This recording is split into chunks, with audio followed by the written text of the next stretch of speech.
Kelly, first of all, I just want to say the entire country feels like we're holding your hands, your collective hands. I want to know just how you're doing today. Well, I was just telling some of my family that today's there's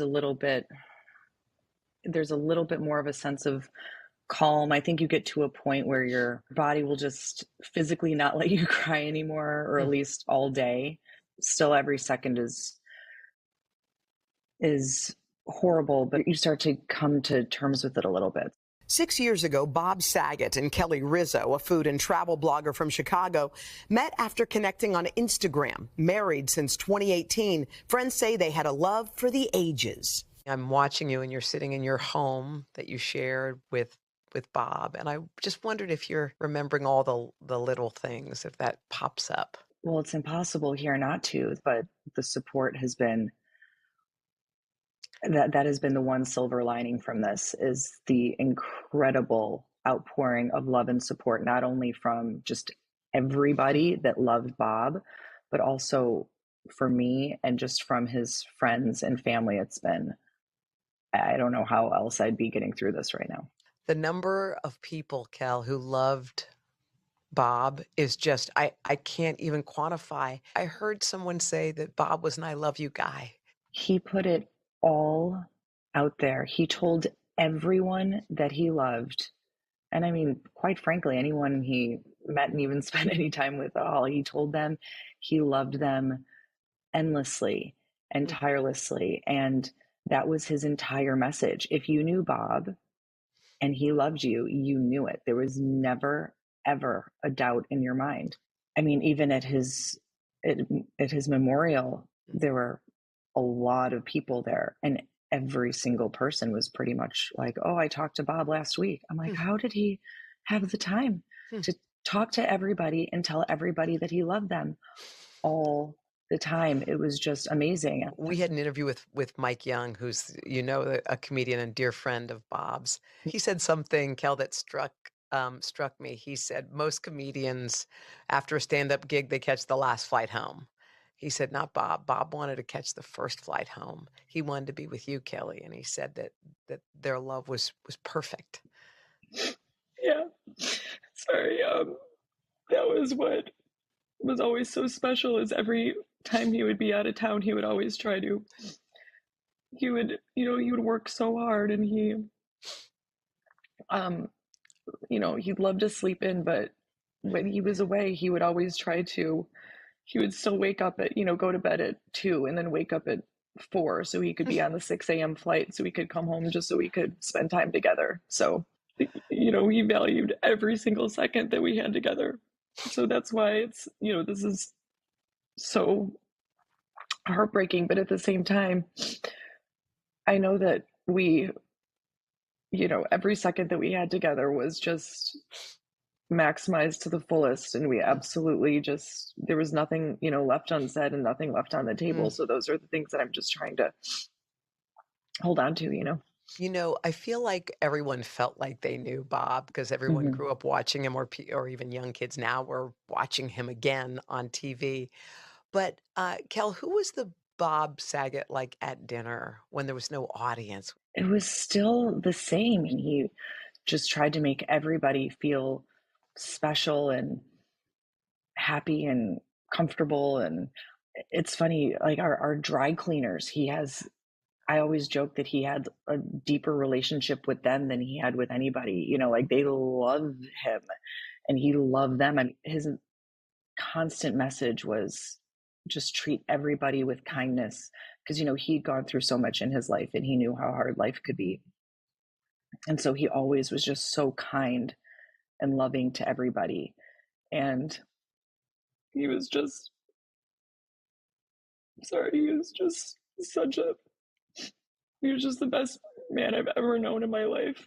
And he was just so kind and so wonderful. And everybody that was in his life knew it. And even anybody that would just casually meet him was like, wow, this was a special guy. And he was yours. And by all accounts, he was living his best life. Did you think he was feeling okay during all this time? all I'll say is that he was very happy and he was just thrilled to be back out on the road. And he was also very sensitive, and just all the weight of everything going on in the world right now. It was just weighing very heavily on him, and that's Mm. why he felt more compelled than ever to make people laugh and bring people together. And he did it up until the very last moments. You know, we've all lost someone in our life, and sometimes you hang on to the last text, the last conversation, the last connection. Is that Kelly the case with you? I'm just very grateful that it was all, I love you so much. Mm. It was, I think I said, I love you dearly. And he said, I love you endlessly. And then I said, I can't wait to see you tomorrow. And then, it was just all it was just all love. Wow. Yeah, Yeah.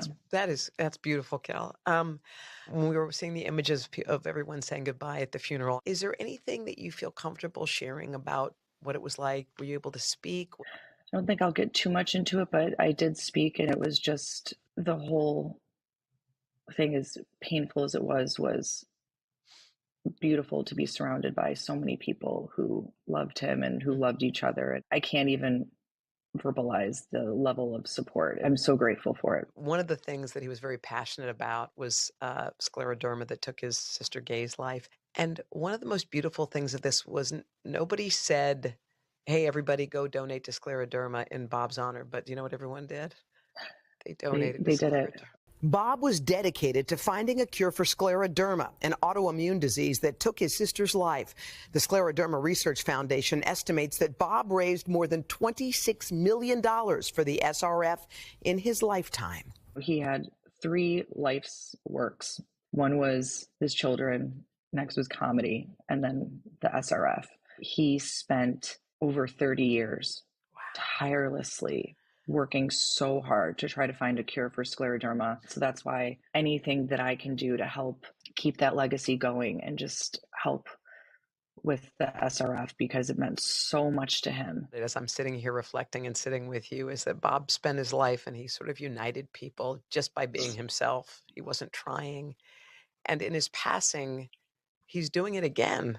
I've never seen anything like this. It's unbelievable.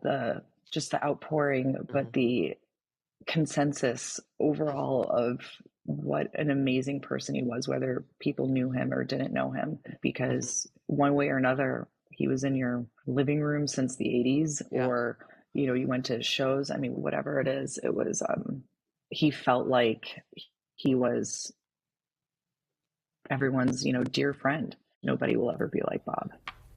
And I think he just kind of lived his life unafraid, which is what struck me. He found love again in his 60s. He told his friends, I love you. He was back on stage. Like, the guy was fearless. And I think that's what struck me about it. And she loved all parts of him. And even, on stage, he had that raunchy side. She was like, but that was part of him. He wasn't afraid. No, he's truthful. Yeah, he really told the truth. It just is so moving. I hope it's comforting to her that so many people just feel so connected to him and are just missing him and loving him, and what a wonderful legacy to leave. One of the things that's become obvious over the last couple of weeks is Bob Saget was a special guy. Kelly? Yeah. Also pretty special. Amazingly special. Yeah. And Bob made friendships late in life. You saw John Mayer just sobbing after Bob passed, and you just thought, wow. His circle kept getting bigger and bigger and bigger. Wow. That was a good conversation. We're going to hear a lot more from Kelly in the 3rd and 4th hours, including the beautiful story of how she and Bob first met. He actually pursued her, and she was like, Bob Saget wants to date me. Okay.